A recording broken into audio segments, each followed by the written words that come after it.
Cher ami, bonjour. Merci d'avoir pris tout à nouveau ce temps pour vous joindre à nous à l'écoute de la parole de Dieu. J'ai en ce jour une pensée que j'aimerais courtement partager avec vous, à savoir la nécessité de toujours être attentif à la manière dont Dieu nous interpelle, parce que Dieu parle tantôt d'une manière, tantôt d'une autre. Malheureusement, l'homme n'y prend pas toujours garde. Donc j'aimerais m'entretenir avec vous autour de ce thème. Et si la foule avait tort? En d'autres mots, et si la majorité avait tort? Lorsque Alexander Graham Bell présenta son téléphone lors d'une exposition, l'exposition du centenaire d'ailleurs, en Philadelphie, il fut considéré comme un fou. Aujourd'hui, il n'y a plus de pays qui n'utilise son invention. La foule se trompait. Charles Goodyear, qui a travaillé pendant 11 ans avec sa femme à la fabrication du caoutchouc, a pu développer des applications liées à cela et tous ses amis s'en moquaient et le traitaient d'insensé. Aujourd'hui, lorsqu'on parle de caoutchouc, on pense Goodyear. La foule, là aussi, avait tort. Il y a plus de 2000 ans, la foule cria au sujet d'un autre personnage. Cette personne, c'est Jésus-Christ. Crucifie-le. Il était pourtant le Fils de Dieu. Mais peu de temps avant sa mort à la croix de Golgotha, Jésus a pu dire à ses disciples: « Entrez par la porte étroite, car large est la porte, spacieux le chemin qui mène à la perdition, et il y en a beaucoup qui entrent par là. » Mes amis, suivre la foule dans son attitude d'indifférence, d'athéisme à l'égard de Dieu est plus tragique avec des conséquences éternelles que de s'être moqué d'un inventeur, par exemple. Vous pouvez vous permettre de suivre la foule et d'avoir tort dans bien des domaines. Mais pour votre destinée éternelle, ne prenez pas le risque d'avoir eu tort. La foule confond aujourd'hui religion, secte et salut en Jésus-Christ. Si vous placez votre confiance et votre foi en Jésus-Christ comme votre sauveur, vous serez sauvé à l'instant même de la perdition éternelle. Vous recevrez le pardon de vos fautes et une profonde paix intérieure durable. Choisirez-vous de suivre la foule et d'avoir tort, ou suivre Jésus pour recevoir la vie éternelle? Il me semble que la nécessité d'obtenir le salut de Dieu est due à deux réalités irréfutables auxquelles tous devront faire face.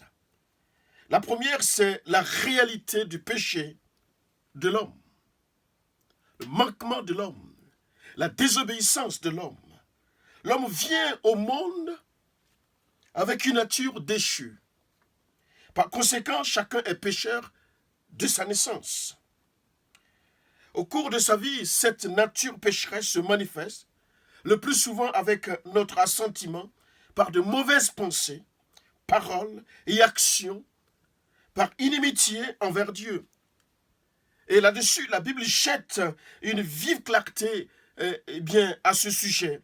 Il est écrit dans Romains chapitre 5, verset 12, « C'est pourquoi, comme par un seul homme, le péché est entré dans le monde, et par le péché, la mort, et qu'ainsi la mort s'est étendue sur tous les hommes, parce que tous ont péché. » L'homme est pécheur et a besoin de pardon. L'homme est perdu et a besoin d'être retrouvé. Et quand je dis homme ici, je dis homme avec grand H, l'humanité en qui est réalité. Donc il est perdu, il a besoin d'être retrouvé. Il est voué à la condamnation et il a besoin d'être disculpé. L'homme est coupable et a besoin de grâce. L'homme est mort spirituellement devant Dieu et a besoin de vie. L'homme est aveugle et a besoin de lumière. Il est esclave et a besoin de libération. L'homme est absolument incapable de se sauver lui-même. Ça, c'est la première réalité qui est nécessaire d'accepter, de comprendre notre nature pécheresse.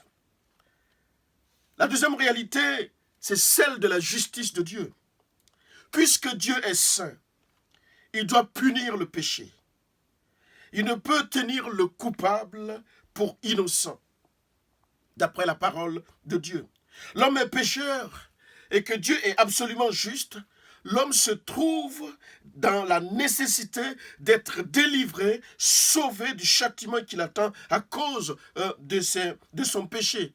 Son besoin de délivrance devrait lui arracher le cri, comme nous pourrons lire dans Acte 16. Que faut-il que je fasse pour être sauvé? Mon ami, c'est aussi peut-être une des questions majeures, clés, primordiales de ta vie. Aujourd'hui, alors que tu entends cette parole, que faut-il que je fasse pour être sauvé? Et d'ailleurs, à ce sujet, un jour, Jésus s'adressa à un homme venu de nuit. Cet homme est venu de nuit. Pourquoi? Peut-être avait-il peur du regard des autres. Peut-être cet homme avait peur de la considération de l'opinion publique, du regard de la foule autour de lui, ou peut-être à cause de son statut, de son rang social. Peu importe, cet homme est venu auprès de Jésus avec une question qui est hautement attachée à son éternité. Et il interroge Jésus. Si un homme n'est né de nouveau, va être la réponse de Jésus à cette question, que devrais-je faire pour être sauvé?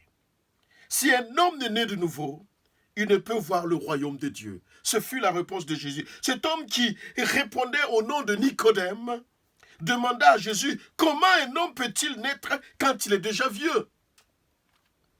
Peut-il rentrer dans le sein de sa mère et naître?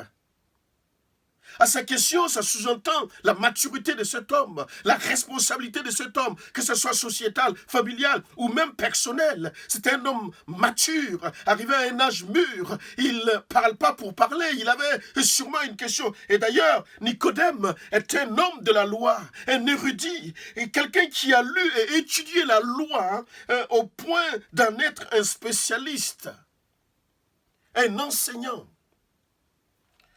C'est un intellectuel, un homme intelligent.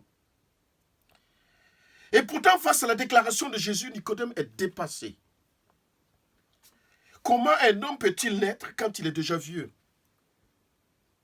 Quand il est déjà né? Je suppose qu'à l'exemple de Nicodème, en ce jour, il y a de multiples choses que vous avez du mal à comprendre.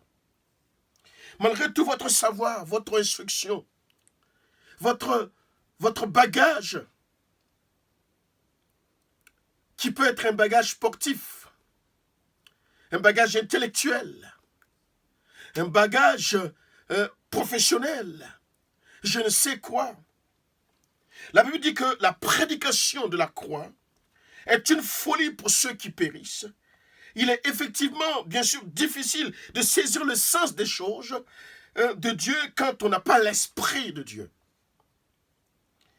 Il est tout aussi difficile de comprendre la nécessité de la lecture et de la méditation de la parole de Dieu, tant la Bible nous semble dépassée. Certaines personnes ont l'idée que naître de nouveau est juste une question de nouveau départ dans la vie.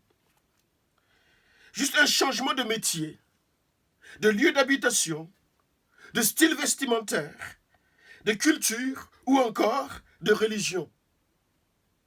On entend, et aujourd'hui encore dans l'actualité, dans le présent, on nous dit même qu'après le confinement, la vie ne sera plus pareille. Plus rien ne sera pareil. Je n'en disconviens pas, mais laissez-moi vous dire une autre réalité qui est attachée à cela. Malgré tous ces changements annoncés, le cœur de l'homme reste le même. À savoir qu'il est toujours esclave des mêmes passions et de ces vieilles habitudes, tant que Jésus-Christ n'a pas été accepté en soi. Ce que Jésus voulait dire n'était nullement d'apporter des modifications à sa façon de vivre. Bien sûr, je m'adresse à la personne de Nicodème. Jésus ne voulait pas juste améliorer le style de vie de Nicodème, juste lui donner de bien se positionner dans son érudit. Jésus parlait réellement à Nicodème au sujet de son salut, de sa vie éternelle. Il est important de noter que naître de nouveau, ce n'est pas devenir des religieux, ni vivre de manière digne, ni simplement aller dans une église avec 4 murs de façon régulière. Ce n'est pas le fait d'accomplir beaucoup de bonnes œuvres, comme nous dit Matthieu chapitre 7, verset 21, Éphésiens chapitre 2. Certes, il me semble que toutes ces choses sont bonnes. Mais si ces manières extérieures suffisaient pour atteindre le ciel, pour gagner son éternité, alors Nicodème aurait été au premier rang. Et Jésus ne lui aurait rien dit, absolument rien dit, au sujet de sa nouvelle naissance. D'ailleurs, notez que les pharisiens étaient en effet réputés très pieux, pratiquant, même avec excès, les recommandations de la loi juive. Recevoir Jésus dans sa vie, c'est un acte de foi qui consiste à faire confiance à Dieu pour qu'il nous communique sa vie, reconnaître son péché, demander pardon à Dieu et accepter Jésus comme son sauveur personnel.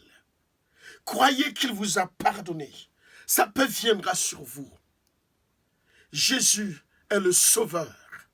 Jésus est l'envoyé du Père pour ton salut. Alors ces quelques minutes sont là pour t'amener à réfléchir, à t'arrêter. Et ne pas simplement chercher Dieu parce qu'aujourd'hui tu es comme en retrait dans le confinement, ne sachant plus quoi faire, où aller. Que ces choses puissent perdurer, qu'au sortir de ce confinement, ce que tu as pris comme résolution, à savoir recevoir Jésus comme ton sauveur personnel, reste une réalité pour aujourd'hui. Mon ami, je prie que Dieu vous bénisse, qui que vous soyez, que la grâce de Dieu repose sur votre vie.